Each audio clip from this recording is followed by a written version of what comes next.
I'd like to now give you an overview of the course and what is expected over the 10-week period of this course.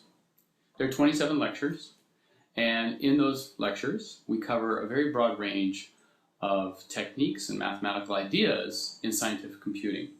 In fact, the goal of the course is to really highlight all the major techniques used today, and so that you get yourself up to a level where you can attack problems that are complex and know the kind of right methods to be applying. Now, before we start, I want to give you an idea of what the expectations are for you in terms of background. Certainly, linear algebra is key in all the methodology used, in all the techniques developed. So, a strong background in linear algebra is really imperative. Along with this, some familiarity or potentially a good background in differential equations. Certainly brushing up on differential equations is a very good idea, as many of the systems we will study and try to characterize or compute solutions for involve differential equations. Now, we're not so interested in analytic solution techniques so much as just understanding some of the basic properties of differential equations. And third, you should have some background in programming. Now, this can come in a variety of ways. Mostly, the idea is, do you understand some basic structures? In particular, for loops, if statements.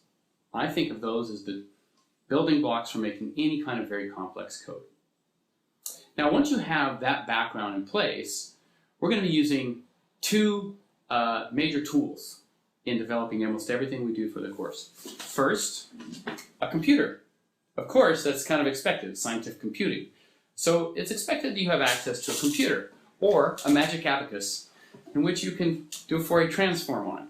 But I think those are very difficult to find. So you want to have a good computer, fairly fast. It doesn't need to be brand new, but certainly within the last couple of years, as computing power has really gone up. The second thing is, the course will really focus in using high-level language for programming. In particular, we'll focus on using MATLAB. MATLAB is basically the leading product on the market for high-level language in computing. Now, MATLAB is available for students of Coursera for around $100, and you can download this online or find it at a bookstore. There are also versions of MATLAB or other sources that are similar to MATLAB that can be downloaded. One of them is Octave, for instance. I will put resources on the web page for you to follow through. So, there are free versions available, but they are basically knockoffs or mock-ups of what MATLAB is. If you're very serious about learning the material, MATLAB is actually a very wonderful investment. Extremely powerful, allowing us to do very complex things very efficiently. And in some sense, that's the mantra of the course. Take a very complex system, something that maybe 10 years ago, 15 years ago was very difficult to solve, and with something like MATLAB, you can bring in this very high-level functionality. You can bring in code that is written by some of the world's best people, and you understand the very basics of these codes and how to combine them together to make for yourself a program that can simulate a very complex system. The course is broken down into about 4 parts.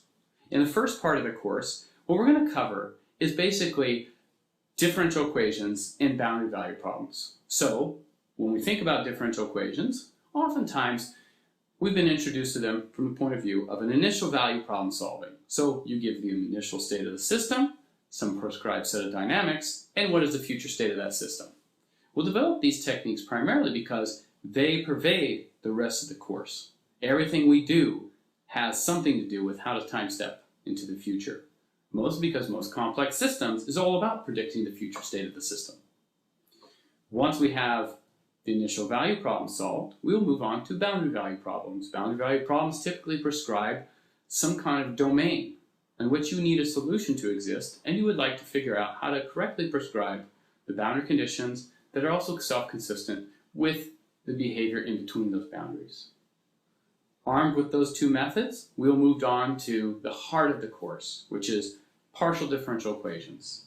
Partial differential equations are differential equations in more than one variable. So for instance, time and space. And typically this is what we're interested in solving. You take a problem. For instance, you want to predict the weather. Well, Here in the weather pattern, you want to see how the weather changes both in time and in space. So it is important for you to understand that you have both time and space variables, and how they interact is the heart of what the scientific computing method is trying to solve for. We'll start off with finite difference methods, which are some of the more easy to understand techniques out there and very common. They can handle sufficiently complicated boundary conditions and are fairly straightforward to implement. They give you fairly reasonable accuracy, and everything's based upon Taylor expansions. So once you know how to Taylor expand, you can develop a whole host of finite difference schemes. In addition to finite difference, we'll move next to spectral methods. Spectral methods are ideas that transform your variables into what's called the Fourier domain, or spectral domain. The reason these methods are attractive is they're highly accurate and it's very fast. One of the most famous routines, top 10 algorithms of the last century, was the fast Fourier transform. The fact that an algorithm has the name fast in it means that it's extra fast, because all algorithms on the computer are fairly fast. So the fast Fourier transform is something we would like to take advantage of as much as possible. It is one of the leading techniques for solving certain kind of problems. So we'll use these spectral ideas and spectral technologies and build up ideas for solving partial differential equations within the context of spectral methods as well. Finally, after understanding finite difference and spectral techniques, we'll move on to finite element methods. Now, finite element methods can handle arbitrary boundaries, complex domains that you want to solve for, very difficult interior domains also. This is typically beyond the scope of what you would do with finite difference or spectral methods. However, we'll cover some of the basic ideas behind the finite element technique. Now, we will not spend time coding the finite element technique because it's beyond the scope of this course, but we'll give you the main ideas and show you how to use some commercial software to solve these finite element based problems where you have very complex geometry or very complex interior geometries to your problem.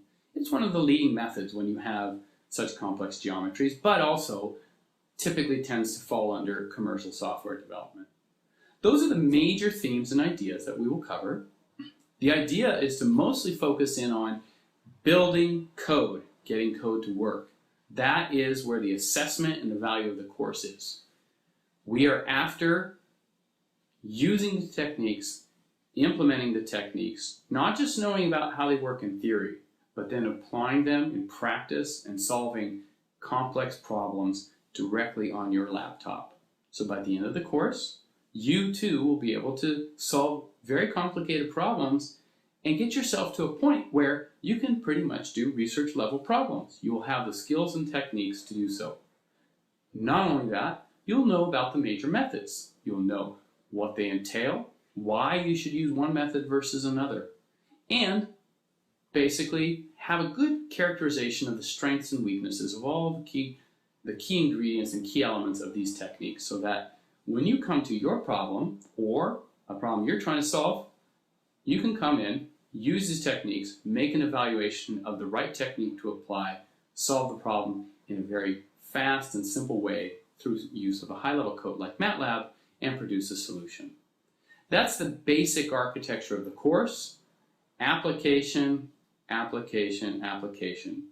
I want you to know how to code by the time this course is over. I want you to know how to evaluate what techniques to be applying and the strengths and weaknesses of different techniques. I want you to take your level of computational fluency a significant step upward in your professional development.